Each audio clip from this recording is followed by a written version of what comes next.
everybody, and welcome in to the very first edition of the Cheney Chat. Rylee Pay and Andy Helwig, your broadcast team for your Tacoma Rainiers, starting out what will be an exciting project this upcoming season. We're starting a podcast, and we appreciate you tuning in for the first one ever. This will be time to kind of dive into some stories that you don't hear on the broadcast. Of course, you heard us on the airwaves all last season. You'll hear us in 2026 as well. But we're taking this podcast and kind of making it an opportunity to talk to players and coaches and people around the game and figure out some things that you might not hear when we're talking during the broadcast. You only got 27 outs to work with during the game, right? You can't get to everything on there. So it's an opportunity to tell some other stories, get to know the guys off the field, what they like to do, get to hear from them, right? You don't get to hear them during the game, so get their voices involved and get to learn a little bit more about them. It should be fun. If 9 innings wasn't enough, we've got way more coming your way with our podcast. But we're down in Arizona, in Peoria, for spring training. This is Andy's first spring training, but it's beautiful. It's a little bit toasty. We're 100+ degrees, one of the hottest weekends during spring training. Some historic numbers as well, but it's beautiful down here. The sun is shining. The players are out on the backfields, and we're sitting at the complex right now in Peoria and getting to kind of take it all in and see what's going on. This rocks. Like, I get why people come down here, for a couple days, see some games. Like, and it's hot. Don't get me wrong. Yesterday, day one, got a little bit of sun, but went to the store, got some SPF 100+, and 3,000. We're gonna make sure that we're applying that pretty generously throughout the remainder of the weekend. But this is nice. I mean, right? I mean, you get to watch the big league games, go to the backfields. Hopefully, we'll get to see some of the guys that could be Rainiers in 2026. Get to talk to some of them. We'll have an interview with Colt Emerson coming up later. But this is fantastic. I love it. Yeah, like you mentioned, there are a lot of guys that we've seen last season in Tacoma, and of course nothing is final just yet at the time that we're recording this, but we'll have an idea then of who will be in Tacoma with us. And from the looks of it, looking around camp and who the off-season signings are, it should be a pretty exciting group for us back in year two. And I think, there's a lot of different guys that are excited to talk about. Brendan Davis, I think there's up number one for me. Obviously, he's got that hamstring thing he was dealing with, but a monster spring from him. Some big time home runs, hitting for average. So, hopefully he's going to be good to go soon. Patrick Wisdom, I'm excited to see him back in the PCL. Before he broke through with the Cubs, he had a couple 30-homer years in this league. So this could be a really, really fun group we're looking at this year. And you look at the rotation potentially as well, some exciting bullpen arms. That was a big focus for Seattle this offseason. And with that means that we might have some exciting arms in Tacoma. That's what everybody, and we haven't been here too long, but the people you've talked to already are saying, you guys are going to be really good. And the bullpen's one of the first things they talk about. And so, and you kind of remember almost at the end of last season, right? The Mariners were, looking for relievers everywhere, and we got a handful of arms late in the season that had just shown up, and so they really tried to bolster that, and they did it at the minor league level too. They built a lot of depth up there in the bullpen, which is gonna benefit this team. Yeah, it should be a really fun group for us in Tacoma, but so far we flew in this morning, and so just now getting to the complex and getting to kind of take it all in. The backfields are behind us as well. Later on we'll go to the big league games and just get to go to some away games as well, which will be exciting to kind of make our way around Arizona. But a big focus for us while we're down here, as Andy mentioned, is getting to talk with some Rainiers and get to share some of their stories. So what better way to kick off our first episode of the Cheney Chat than with top prospect in the Mariners system, Colt Emerson. So it's Andy's first time at big league spring training, but it is not Colt's first time. We're going to talk to him about that and so much more, what his offseason has looked like outside of baseball, what he's been focusing on, what he's appreciated about Mariners player development, spring breakout, and potentially a podcast career. Yeah, what he appreciates about the job that we do and how hard our job is. I bet that's a big point of emphasis. But there's so much that we're going to talk to Colt Emerson about after this. Stay tuned on the Cheney Chat. Our inaugural guest on the Cheney Chat, Mariners #1 prospects, 22nd overall pick in the 2023 MLB draft. Ladies and gentlemen, Colt Emerson, welcome to the show. Thank you guys for having me on. Insert the round of applause. Colt, it feels like just yesterday you were with us in Tacoma making the playoff run, joining us at the end of the season. But since Rainiers fans have seen you last, what have you been up to this offseason? Of course, besides baseball. Right. Besides baseball, family took our first ever family vacation. Okay. We went to the DR, Punta Cana. Nice. I know. It was great. Fun time. Beach was great. Sun was out. So a lot of fun. How long did you guys spend there? We spent like 5 days. Good food? We were in an all-inclusive, so That's you good gotta, food, you, yeah. you gotta feed a lot of people, so it was okay. I mean, the food was the scenery was way better than the food was. I can imagine. But everything was great. I love the DR. Any Spanish that you've used up there? I know, like being around the guys. Maybe A little bit. Kalo K. Sure. Just The a big little bit. ones. How much Spanish did you speak before you got into pro baseball? I knew hola and como estás. That's from Spanish class. How tough is it to, get to play with guys with that language barrier? I mean, is it tough to try and navigate that? You kind of got to learn the key terms with them.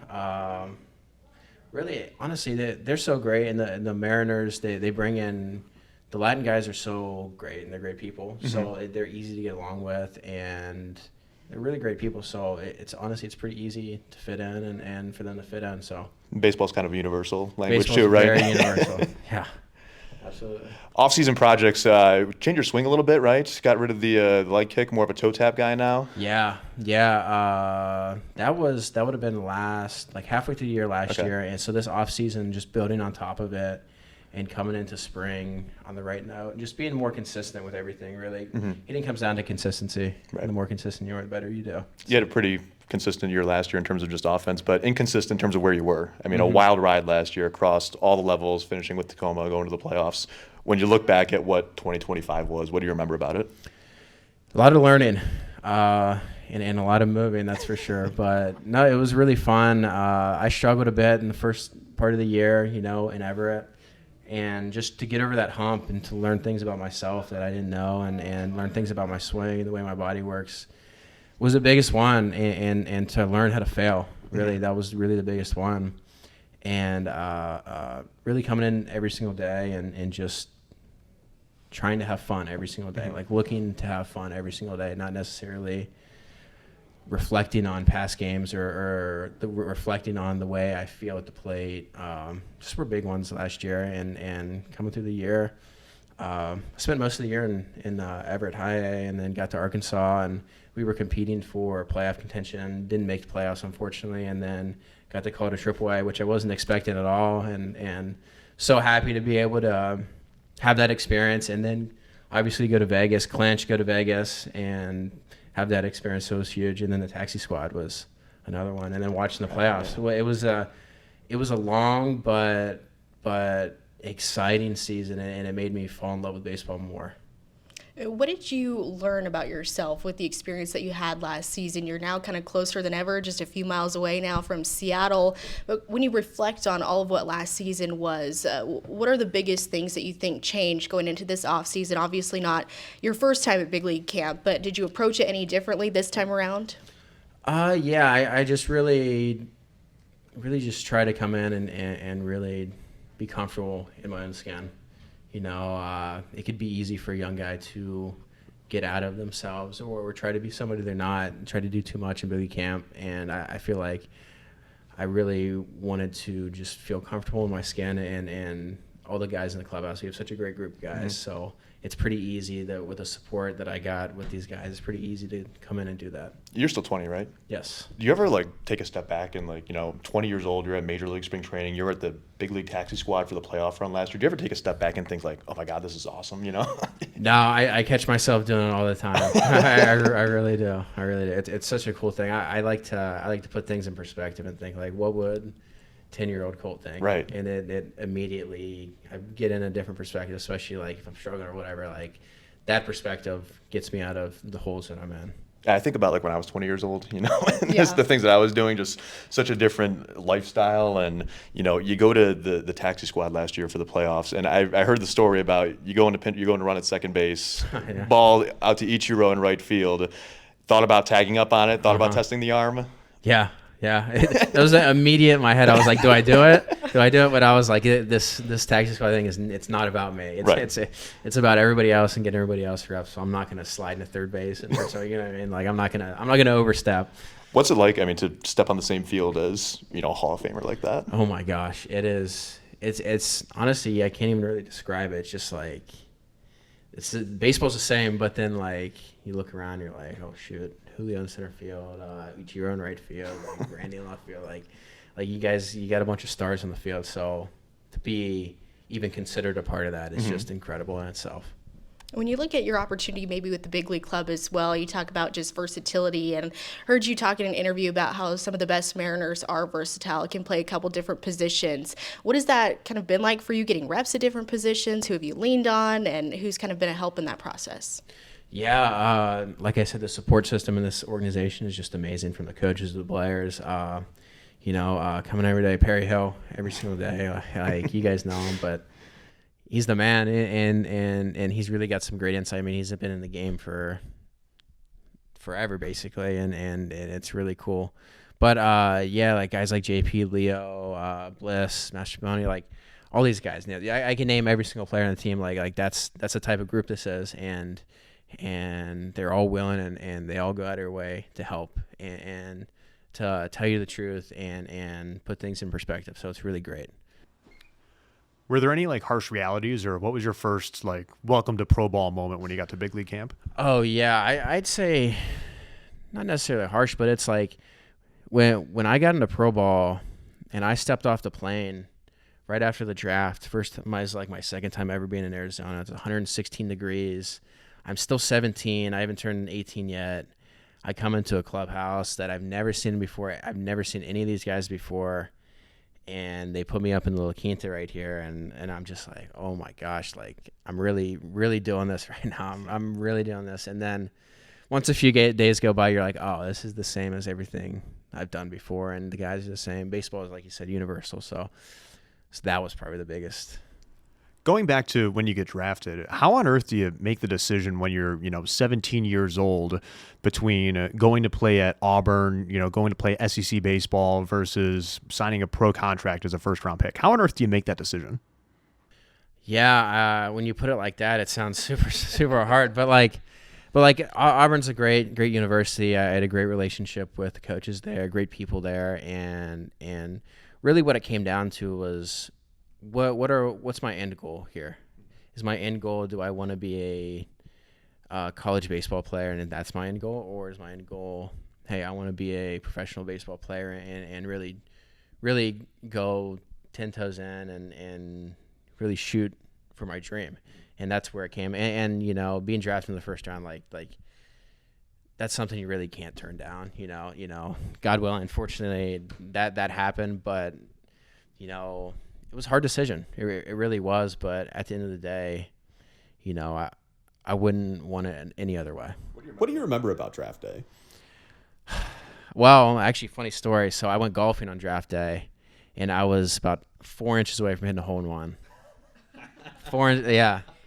I had a great day on the links that day, but no, it was cool. I had the draft party at Buffalo Wild Wings. We were in the back room, so it's really cool, really fun day. It was really long, if I'm being honest.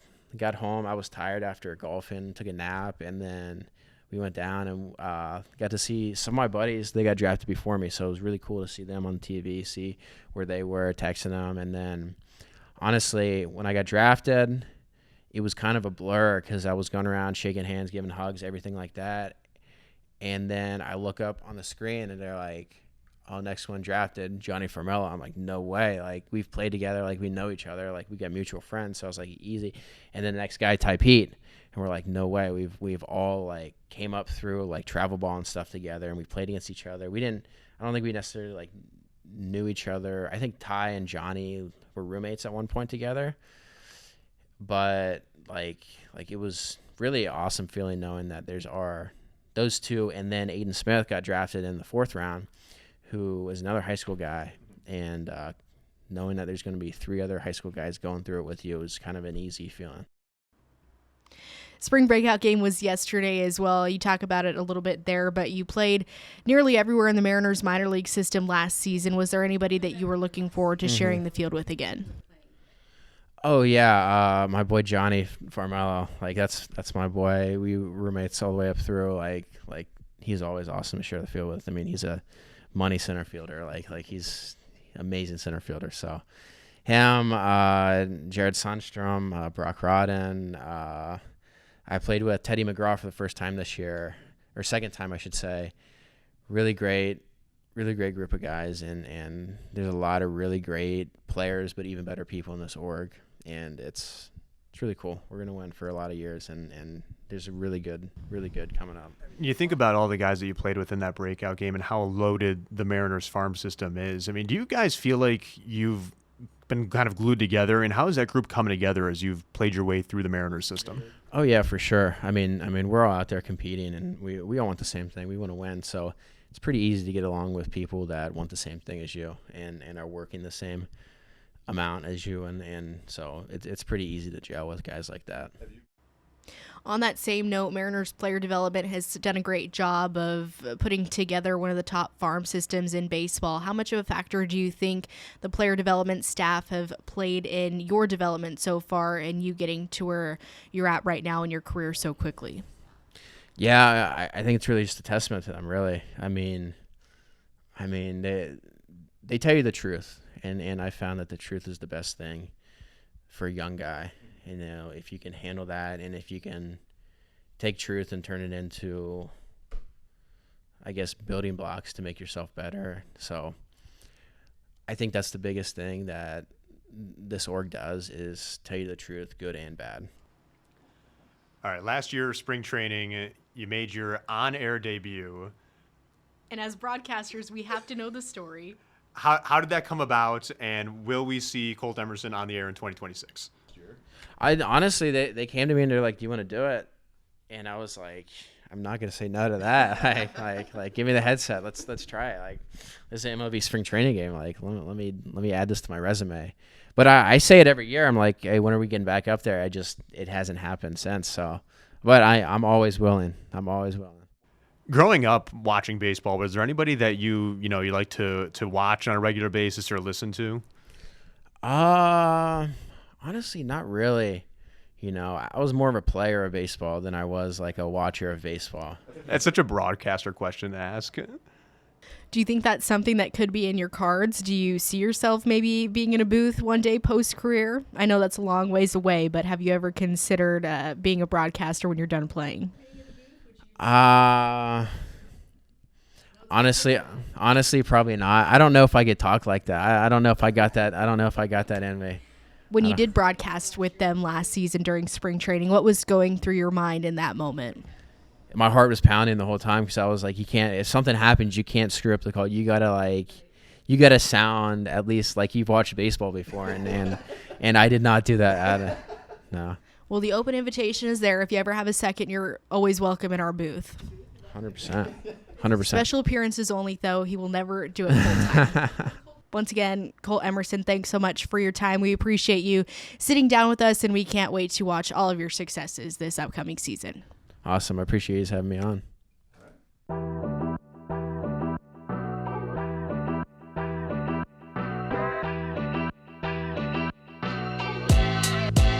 Once again, Colt Emerson, top prospect in the Mariners farm system. A great time to sit down and chat with him after his experience in AAA Tacoma to end last season, made the playoff push with the Rainiers, and is set to be with the Rainiers to start out the 2026 season as well. But a lot of great insight from him. We talking about a lot, though, a really mature insight and just a lot of quality stuff from him every time we get to chat with him. You never think he's a 20-year-old when you talk to him. He always sounds so mature and like he's been there before and comfortable. And I think, that's a great characteristic to have for a guy who's knocking on the door of the big leagues, right? The moment's never too big for him, and not that our podcast is necessarily the the biggest moment for him, but he always comes across so relaxed, and looking forward to what he's going to bring on the field in 2026. It should be an exciting season for him, as we talked about in the podcast, though. He is right there knocking on the door, and a good opportunity to hopefully help out the big league team here this season. But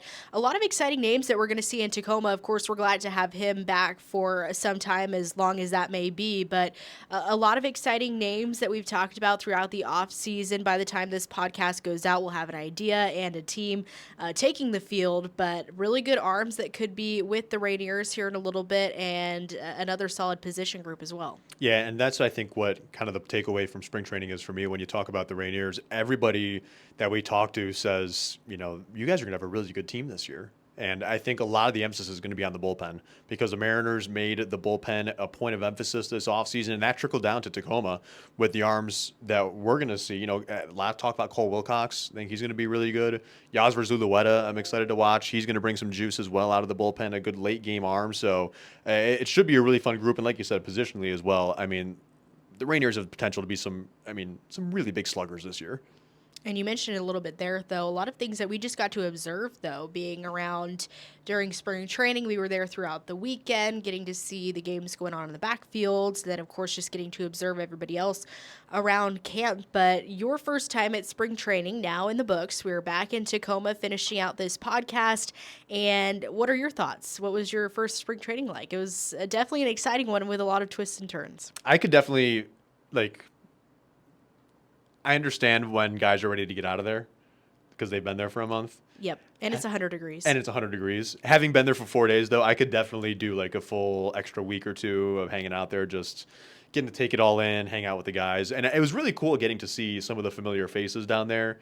We saw Spencer Packard, Rylan Thomas, Blas Castano. It's so nice when everybody's excited to see you again. I think that was a great part of it for me, just getting to see those guys and, how excited they are to get back to it. A little hot for my liking, though. It's not like Buffalo anymore. No, not like Buffalo at all. But the SPF 100 did its job, so 3,000. It's a win. Not even do it justice.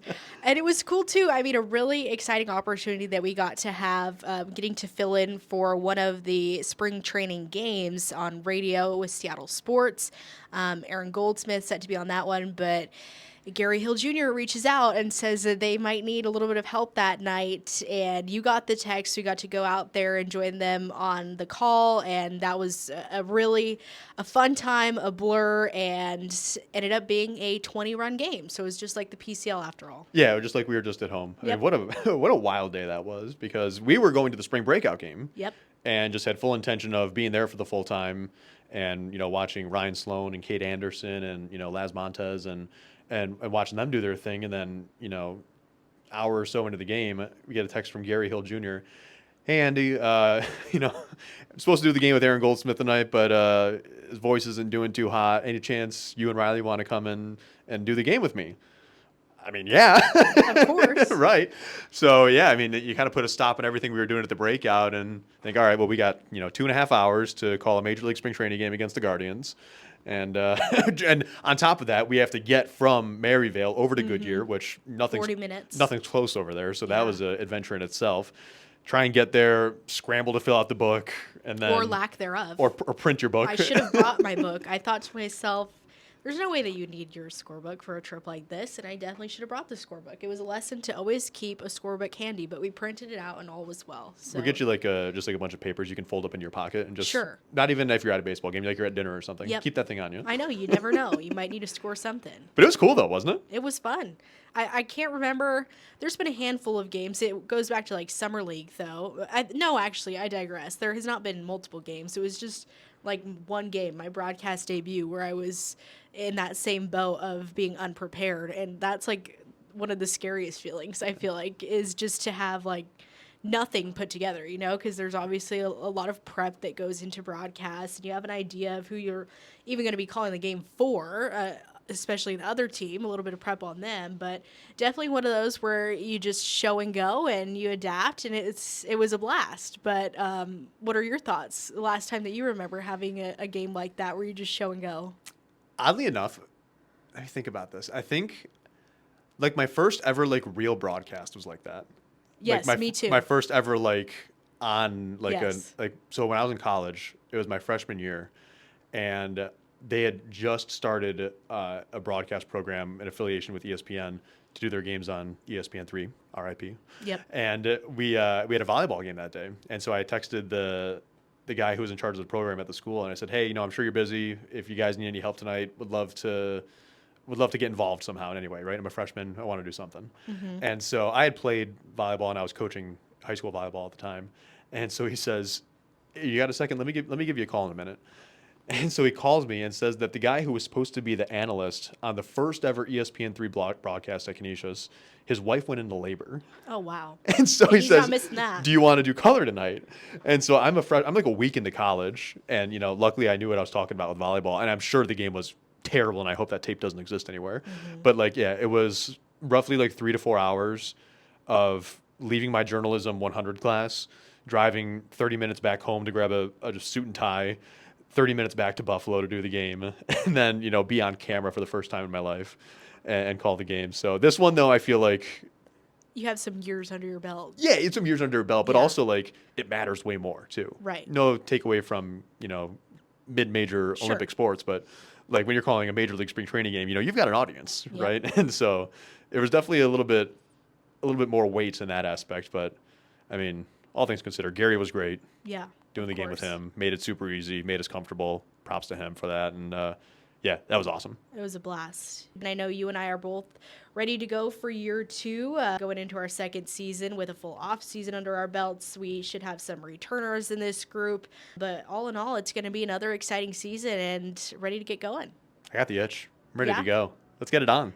And the Rainiers will open on the road this season in Reno. Our home opener will be against the El Paso Chihuahuas, our 6-game series that begins on Tuesday, March 31st, where the Chihuahuas will come to Cheney Stadium for a 6:05 p.m. Pacific time first pitch. We'll have you covered for all 150 games, hopefully another playoff run here in 2026. We'll have you covered for all of the game action on Kixie 880 as always. So we hope that you'll tune in and join us on the airwaves, and we hope that you'll continue to tune in on our new podcast, The Cheney Chat. Once again, for Andy Helwig, I'm Rylee Pay, and we'll talk to you next time on The Cheney Chat. Let's go!